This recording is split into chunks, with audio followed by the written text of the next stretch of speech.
They say a man's intuition is never wrong about his own child. I wish they were right. My name is Nathan Brooke, and for 34 years, I've built my life on facts.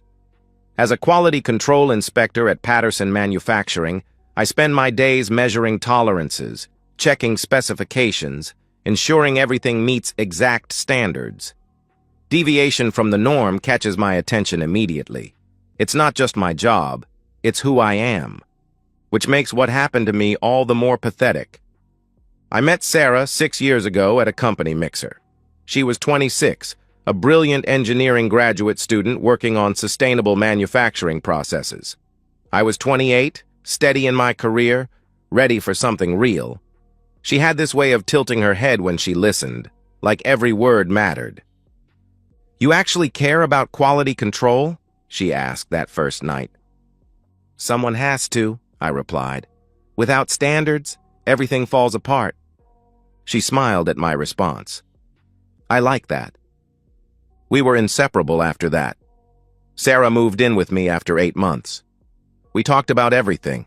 Her dreams of revolutionizing manufacturing, my plans for advancement, the house we'd buy, the kids we'd have. She was brilliant, ambitious, and she chose me. The wedding came 2 years later. Simple ceremony, just family and close friends. When Sarah said her vows, I believed every word. "I promise to trust you completely," she said, looking into my eyes. "To build our life on honesty and love." I should have paid more attention to how easily those words came to her. For 4 years, everything seemed perfect. We bought a house in Maplewood, a colonial with a big backyard. Sarah landed a job at Henderson Engineering. I got promoted to senior inspector. We were building the life we'd dreamed of. Then Sarah's depression hit like a freight train.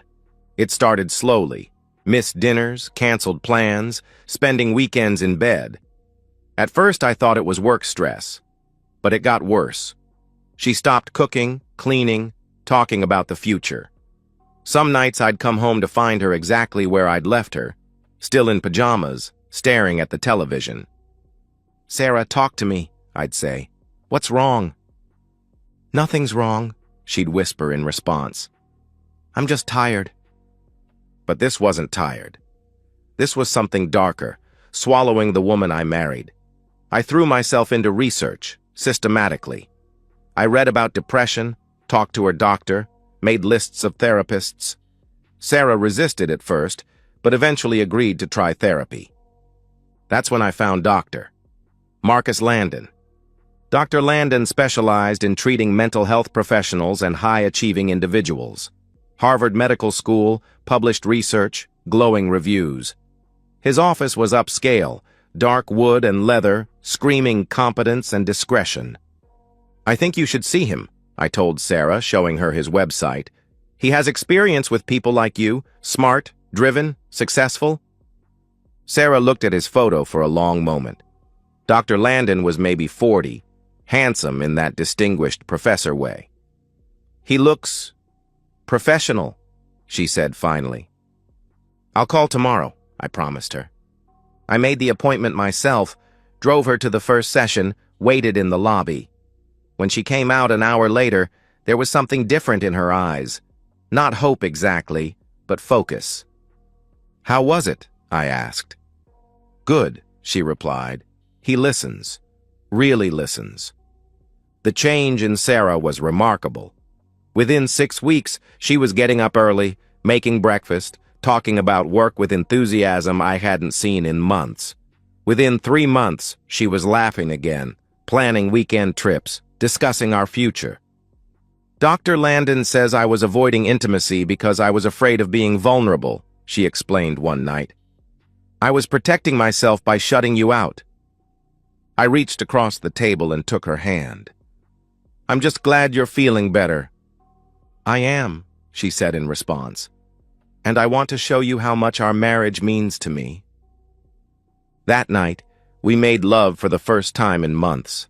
Sarah was different, more confident, more present. She initiated things she'd never been comfortable with before, seemed to know exactly what she wanted. I attributed it to therapy, to her growing self-confidence. I was an idiot. 8 months after Sarah started therapy, she gave me the news that changed everything. "Nathan," she said, finding me in the garage organizing tools. She was holding something behind her back, practically vibrating with excitement. "I have something to tell you."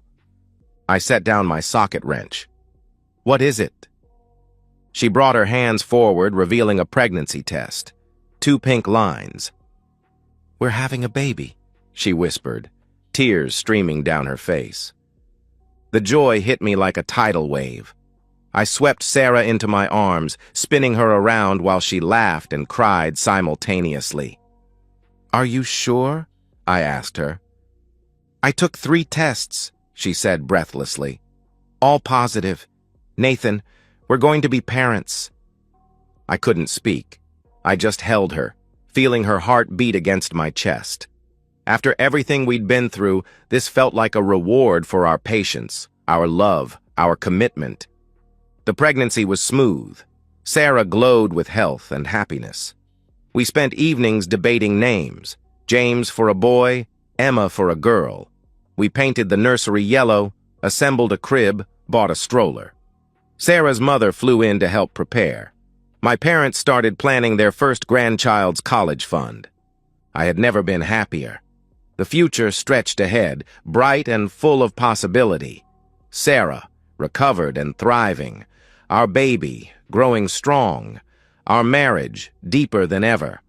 I thought I was the luckiest man alive. I had no idea I was already living a lie. James Nathan Brooke was born on a Tuesday in March, 7 pounds 3 ounces of perfect health. When the doctor placed him in my arms, I felt love so pure and overwhelming it nearly brought me to my knees. "He's perfect," I whispered to Sarah. "He looks just like you," she said in reply. But something flickered across her face, too quick to interpret, gone before I could analyze it. For 3 months, I was the happiest man on earth. I changed diapers, walked floors during midnight feedings, sang lullabies while James slept on my chest. I documented everything. First smile, first laugh, the way he gripped my finger with surprising strength. But slowly, quietly, questions began to form. When I held him for the first time, I felt pure love. It took 3 months for that love to turn into questions. The first thing I noticed was James's eyes. Sarah has green eyes, the color of sea glass. Mine are blue, inherited from my father. But James's eyes were brown, deep chocolate brown that reminded me of coffee grounds. "Baby's eyes change," Sarah said when I mentioned it during his 3-month checkup. "The pediatrician said so. Most babies are born with dark eyes that lighten over time." I nodded, accepting her explanation because I wanted to. But my quality control background had trained me to notice deviations from expected parameters, and James's eyes bothered me in a way I couldn't shake. That night, I researched infant eye color genetics. The science was complex but clear. 2 parents with light eyes could produce a brown-eyed child, but it required recessive genes from both sides. I traced my family history, blues and hazels going back generations. Sarah's family showed similar patterns, greens and grays. Possible, but unlikely. The probability bothered me. Then there was James's hair. Sarah has straight black hair, thick and glossy. Mine is light brown, slightly wavy. James's hair was dark like his mother's, but it had a curl pattern that didn't match either of us. Again, genetics could explain it, but my analytical mind kept cataloging inconsistencies. "He doesn't look like either of us," I said one evening during bath time. He was 4 months old, becoming more alert, more distinctly himself. Sarah's hands stilled on the washcloth. "What do you mean?" she asked defensively. "Just the eyes, the hair. People usually say babies look like their parents, but everyone who sees James just says he's cute. No one sees a resemblance." "Babies change," Sarah said quickly in response. "And besides, he has your chin. Trust me, Nathan, he's yours." Her tone was defensive, almost aggressive. That was new. Throughout our marriage, Sarah had been patient with my questions, my tendency to overthink. But now she seemed irritated by my observations about James. I started paying closer attention to her reactions. When my mother commented that James had such unique features during Sunday dinner, Sarah snapped at her. "Not every baby has to be a carbon copy of their parents, Helen. Genetics is more complex than that." My mother raised her eyebrows. "Of course, dear. I just meant—" "You meant he doesn't look like Nathan," Sarah interrupted. "I know what you meant." The table went quiet. Later, my mother pulled me aside. "Is everything okay with Sarah?" she asked me privately. "She seems tense." "New mother stress," I said automatically, but I didn't know how okay it was. Sarah's behavior was becoming increasingly erratic. She was defensive about James's appearance, evasive about his medical appointments, eager to return to work much earlier than we'd discussed. "I'm not going to be one of those women who disappears into motherhood," she declared when I suggested more time at home. "I have a career, Nathan. I have goals beyond diaper changes." These conversations left me feeling off balance, like I was missing some crucial piece of information. I found myself studying James when Sarah wasn't around, looking for some feature that would settle my growing unease. At 6 months, James was beautiful, healthy, alert, developing normally. But he still didn't look like me, or Sarah. His features seemed to belong to someone else entirely. The doubt was eating at me. I'd wake up at night and watch James sleep, this perfect little boy I loved desperately, and feel sick with questions I couldn't voice. What kind of father doubts his own son? But I couldn't stop noticing things. Sarah's therapy sessions with Dr. Landon had officially ended, but she still spoke about him frequently. Marcus says became a common preface to her opinions about child rearing and marriage dynamics. When I suggested couples therapy for new parent challenges, she dismissed the idea immediately. "Marcus thinks couples therapy is often counterproductive," she told me. "He says it's better to work through issues individually." "When did you discuss our marriage with Dr. Landon?" I asked her. Sarah's face flushed. "It came up during therapy. That's what therapy is for, Nathan, working through life issues." "But your therapy was for depression," I pointed out. "Why were you discussing marriage advice?" "Because everything is connected," she said impatiently in response. "My depression affected our marriage affected my depression." I wanted to believe her, but my instincts were screaming that something was wrong. The breaking point came during a family gathering. James was 7 months old, sitting up on his own. Sarah was holding him on her lap while he babbled at my cousin's daughter. "He's such a happy baby," my aunt commented. "And so handsome. Those eyes. It's funny he doesn't really look like either of you. Sometimes that happens. Babies favor grandparents. Do either of your families have those beautiful brown eyes?" Sarah's grip on James tightened. "Genetics is complicated," she replied curtly. After dinner, Sarah was unusually quiet on the drive home. James had fallen asleep in his car seat. "Your family asks too many questions," Sarah said finally. I glanced at her. "They're just making conversation." "No, they're making implications," she shot back. Her voice was tight with anger. "Every gathering, someone has to comment on how James looks." "They're not trying to be inappropriate," I said carefully. "Normal would be seeing the resemblance to his parents," Sarah snapped in response. "But apparently your family finds that impossible." That night, after putting James to bed, Sarah confronted me directly. "Do you think James is your son?" she asked, standing in our bedroom doorway with arms crossed. The question hung in the air like a loaded weapon. I stared at her, heart pounding, aware that my answer would change everything. "Of course I do," I replied. "Because if you have doubts, Nathan," she continued, "if you're letting your family plant seeds of suspicion, then maybe you should examine why you're so quick to distrust me." Maybe you should talk to someone, Sarah added after a pause. Maybe you should see a therapist about why you're so paranoid. The word hit me like a slap. Paranoid. As if my observations were irrational. I could recommend someone, Sarah continued.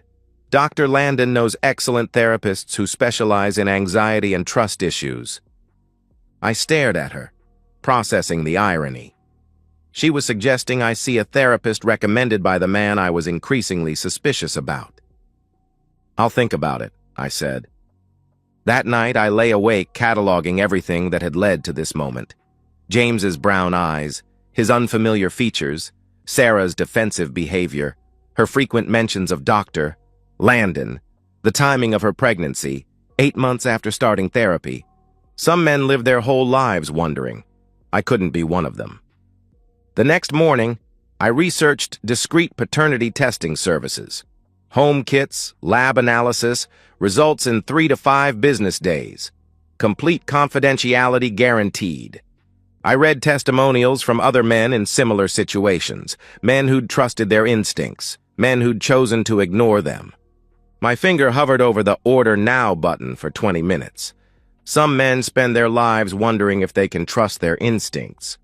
I couldn't be one of them. I clicked the button.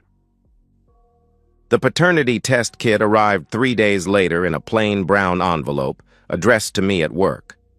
Inside was everything I needed: cotton swabs, collection tubes, detailed instructions, and a prepaid return envelope. The process was simple. Collect cheek swabs from myself and James, seal them in provided containers, mail them back for analysis. Simple, but not easy.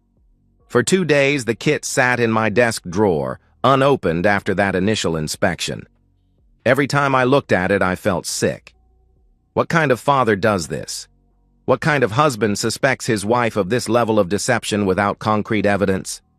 But then I'd remember Sarah's defensive reactions, her evasiveness, the way she'd called me paranoid for noticing what everyone else noticed, that James looked nothing like either of us.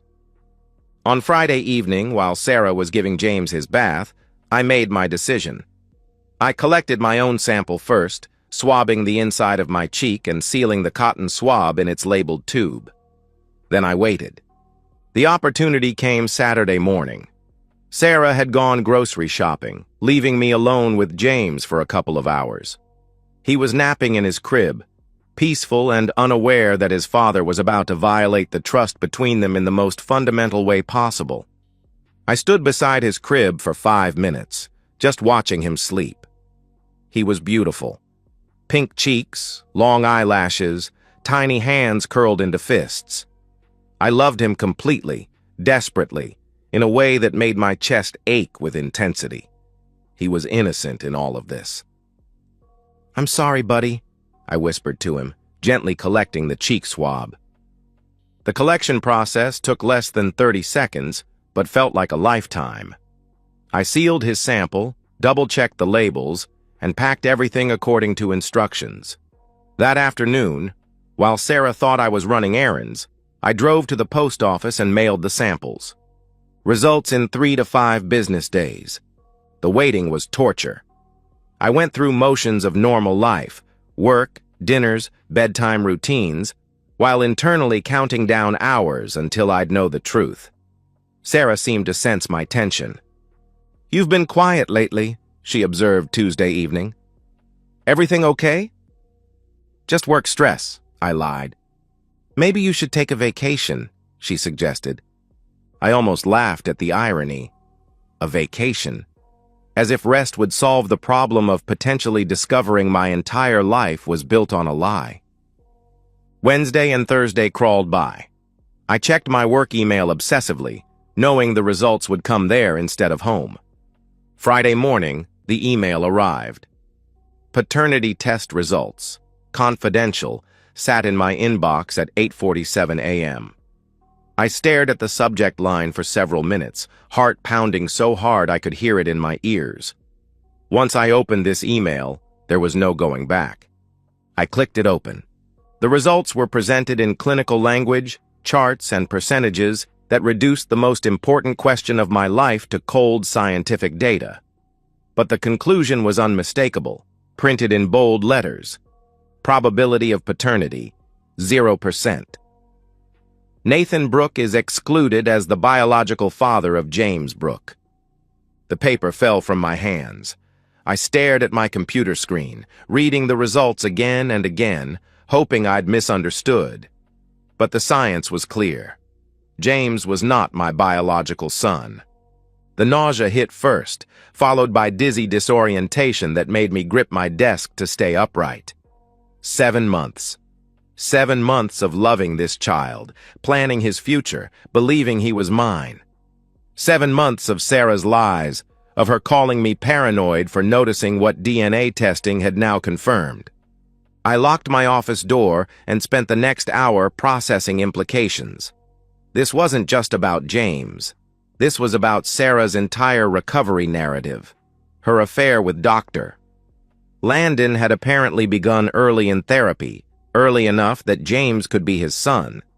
Everything Sarah had told me about healing, about rediscovering intimacy, had been cover for the biggest betrayal possible.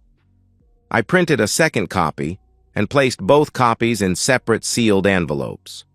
One went into my office safe, the other went into my glove compartment, along with original kit packaging and tracking information. If this went to court, and I was already certain it would, I needed to document everything meticulously. That evening I watched Sarah feed James his dinner, the same routine we'd performed hundreds of times. But now I saw it differently. The way she avoided my eyes when I asked about her day. The way she deflected when I mentioned James's upcoming appointment. "You're staring," Sarah said, not looking up from spooning pureed carrots into James's mouth. "Just thinking," I replied. "About what?" she asked. "James, how much he's grown, how much he's changed." Sarah's hand stilled for just a moment. "All babies change fast at this stage," she said defensively. "Do they?" I asked her. "Because he seems pretty consistent to me.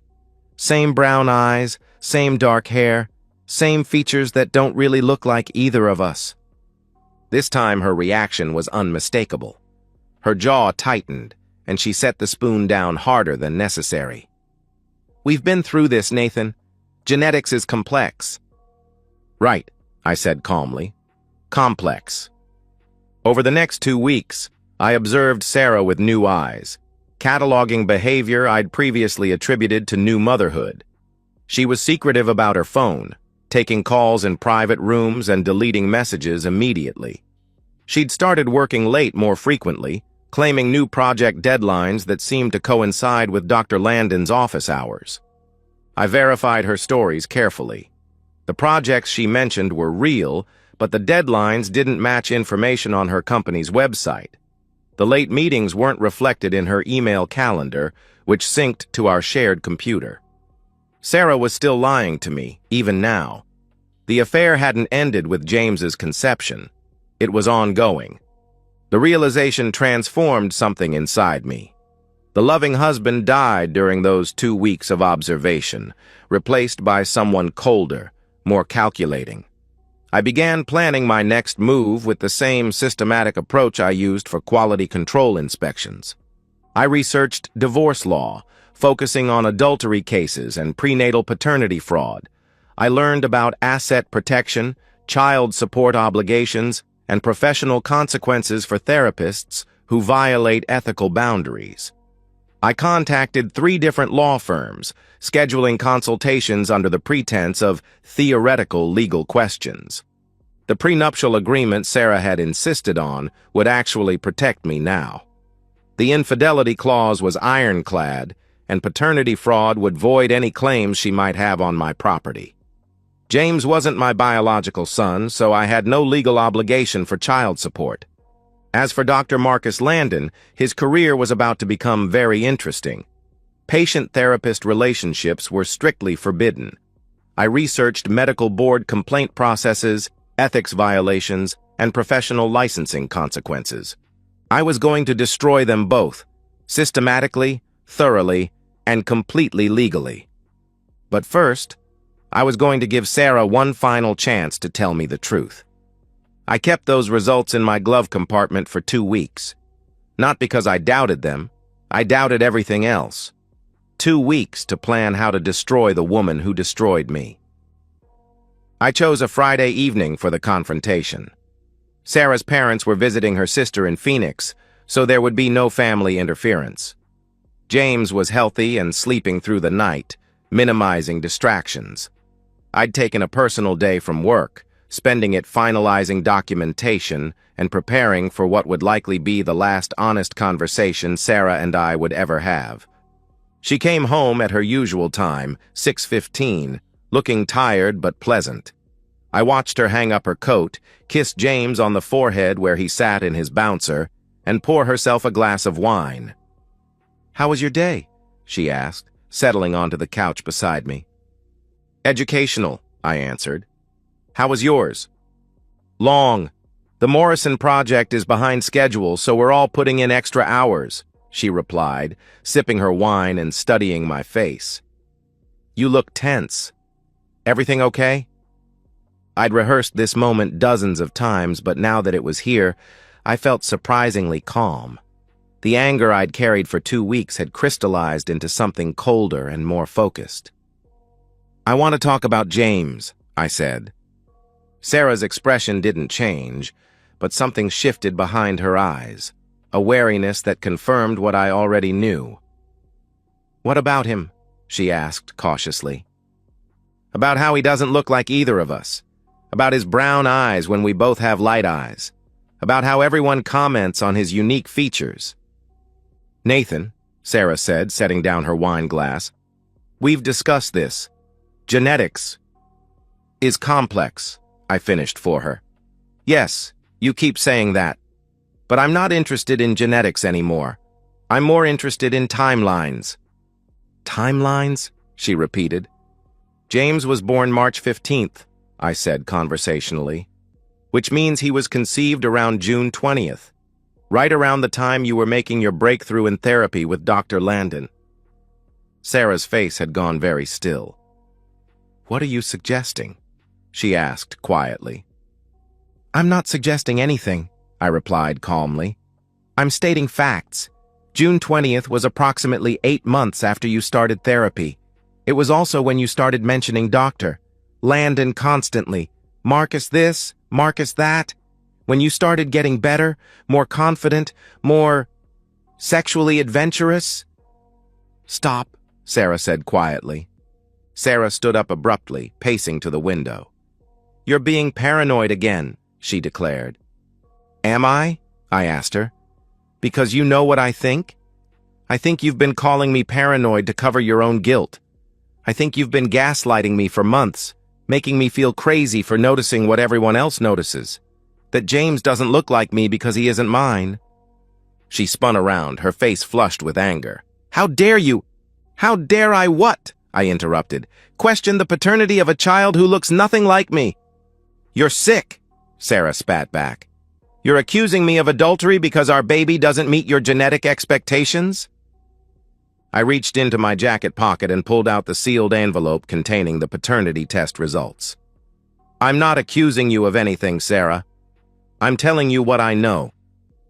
Her eyes fixed on the envelope, and for the first time since I'd known her, Sarah looked genuinely afraid. "What is that?" she whispered. "DNA analysis," I said, opening the envelope and removing the papers. "Professional paternity testing, chain of custody documentation, scientific proof that James is not my biological son." I held out the results, watching Sarah's face as she read the conclusion. Her mask didn't just slip, it shattered completely. The woman I'd married disappeared, replaced by someone calculating and desperate. "Where did you get this?" she whispered. "I collected the samples myself," I told her. 0% probability of paternity, Sarah. 0. She sank back onto the couch, the papers clutched in her hands. For a moment, I thought she might finally tell me the truth. Instead, she rallied. "This is illegal," she declared. "You can't test a child without both parents' consent." Actually, I can, I replied calmly. I'm his legal father until proven otherwise, which I just did. Sarah crumpled the papers and threw them at me. You bastard! You sneaky, paranoid bastard! Tell me about Dr. Landon, I said calmly. There's nothing to tell, she insisted. Sarah, I have scientific proof that James isn't mine, and the timeline points directly to your therapy period. You can either tell me the truth or I can draw my own conclusions. She was quiet for a long moment, hands shaking as she reached for her wine glass. When she spoke, her voice was barely audible. It wasn't supposed to happen, she admitted. The confession hit me like a physical blow, even though I'd known it was coming. But it did happen, I stated. Yes, she whispered. She couldn't meet my eyes. It started as friendship. He was helping me through the depression, and I felt understood for the first time in months. When did it become physical? I asked. Another long pause. June, she answered. While you were still coming home to me, I said. While I was celebrating your recovery. She said nothing. Is it still going on? I pressed. Her silence was answer enough. Does he know about James? I continued. Yes, she whispered. Does he know James is his son? Sarah's face crumpled. We think so. The timing fits. You think so? I asked her. You're not certain? The dates were close, she admitted. You and I were still intimate sometimes. But Marcus and I were more frequent, and James looks more like him, so we assumed. You assumed, I repeated. I felt something break inside my chest, not my heart, that had been broken for weeks, but something deeper. Nathan, I love you, Sarah said desperately. What happened with Marcus was a mistake, a moment of weakness when I was vulnerable. But I love you, and I want to work through this. Do you love him? I asked directly. The question hung in the air. Sarah's hesitation told me everything. It's complicated, she finally said. No, I replied firmly. It's really not. You had an affair with your therapist, got pregnant with his child, and have been lying to me for over a year. I walked to my desk and retrieved the folder I'd prepared. Copies of DNA results, timeline documentation, screenshots of Dr. Landon's credentials and ethics guidelines. Dr. Marcus Landon is about to have very interesting conversations with the medical board about his professional ethics, I told her. Patient relationships are strictly forbidden, Sarah. You can't do that, she whispered. I already have, I informed her. The complaint was filed this afternoon. Sarah shot to her feet. Nathan, you don't understand. If Marcus loses his license, he loses everything. Good, I said simply. Sarah began crying then, not gentle tears of remorse, but ugly, desperate sobs of someone who realizes their world is collapsing. Nathan, please. We can work through this. I'll end things with Marcus. We can go to couples therapy. How far did you mean for it to go, Sarah? I interrupted. Getting pregnant and pretending the baby was mine? Lying to my face while I questioned my own sanity? I panicked, she sobbed. When I realized I was pregnant, I panicked. You could have told me the truth, I pointed out. I was afraid you'd leave me, she replied through her tears. So instead, you decided to trick me into raising another man's child? I asked. I picked up the folder and moved toward the stairs. I'll be sleeping in the guest room from now on. I've contacted a divorce attorney, and you'll be served with papers next week. The prenup is clear about infidelity. You'll receive nothing. Since James isn't my biological son, I have no child support obligations. You can't do this, Sarah said desperately. I'll fight the divorce. I'll claim the paternity test was fraudulent. You'll lose, I said simply. I documented everything, Sarah. Every lie, every timeline inconsistency, every defensive reaction. That night I slept in the guest room for the first time in 7 years of marriage. Through the thin walls, I could hear Sarah crying. Not quiet tears of genuine remorse, but frustrated sobs of someone who'd been caught and was angry about the consequences. For the first time in 6 months, I slept through the night. The truth, even when it destroys you, sets you free. The divorce proceedings moved with mechanical efficiency, each step bringing me closer to freedom from the elaborate lie my marriage had become. My attorney, Margaret, specialized in complex domestic cases. She reviewed my documentation with methodical attention. "This is remarkably thorough," she told me during our second meeting.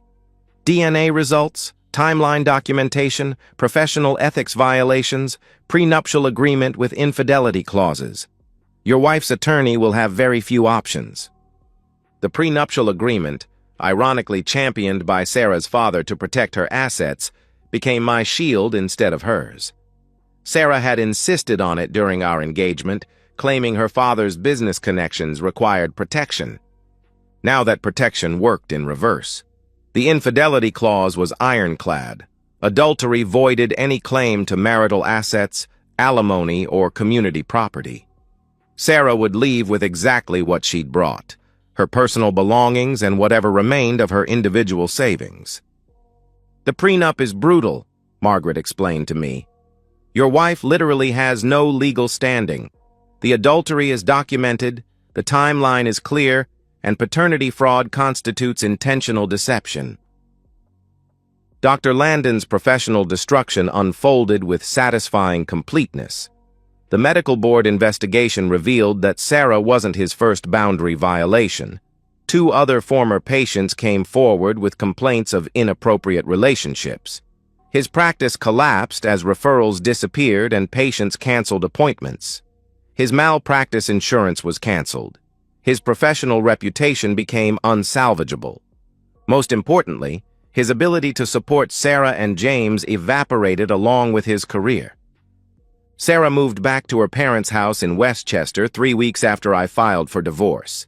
Her father, who had initially supported her version of events, changed his tune after reviewing the DNA evidence and understanding the financial implications of the prenuptial agreement he'd insisted upon. "He called me yesterday," Margaret reported to me. "Apparently Sarah's father is furious that his daughter's stupidity triggered the very protections he'd put in place.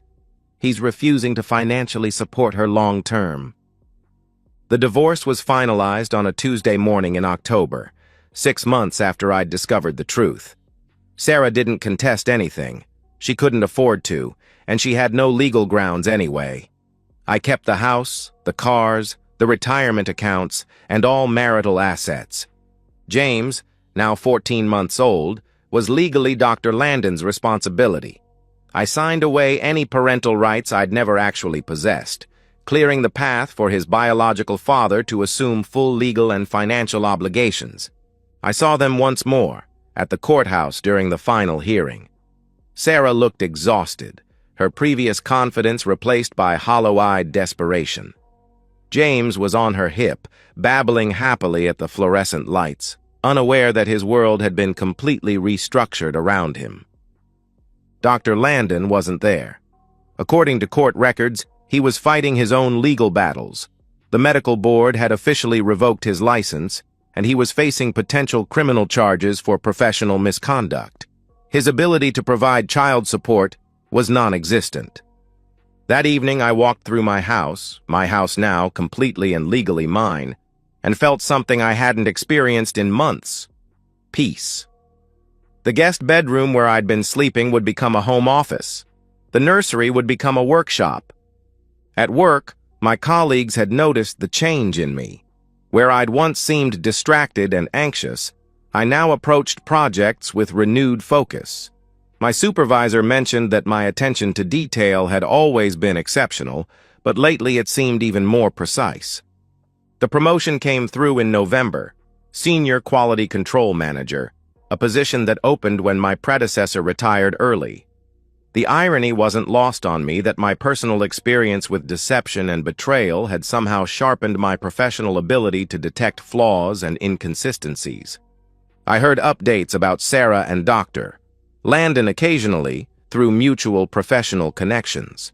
Sarah had taken a job at a smaller engineering firm at significantly reduced pay. Dr. Landon was working as a consultant, trying to rebuild some semblance of a career without professional credentials.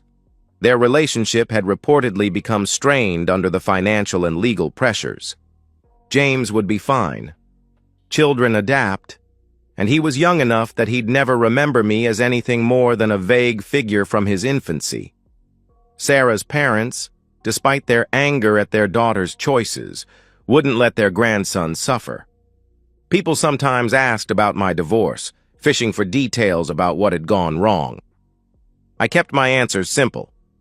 We grew apart, or we wanted different things. The truth was more complicated and uglier than most people could handle. But privately, I knew exactly what had happened. I'd trusted my instincts when everything else told me to ignore them. I'd refused to accept comfortable lies when uncomfortable truth was available. I'd chosen facts over emotions, evidence over wishful thinking. She called me paranoid, but paranoia implies irrational fear. I was never afraid of the truth. I was afraid of living without it. And so, we've reached the end of today's story. Was it what you expected, or did it take a twist you didn't see coming? I'm curious to hear your thoughts. Share them in the comments below, and let's get a conversation going. If this story kept you hooked, make sure to hit that like button. And if you're new here or just haven't subscribed yet, now's the perfect time to join our community. I bring you fresh, captivating stories every day, so click that subscribe button and turn on notifications so you never miss out. Thanks for watching, and I'll see you in the next one.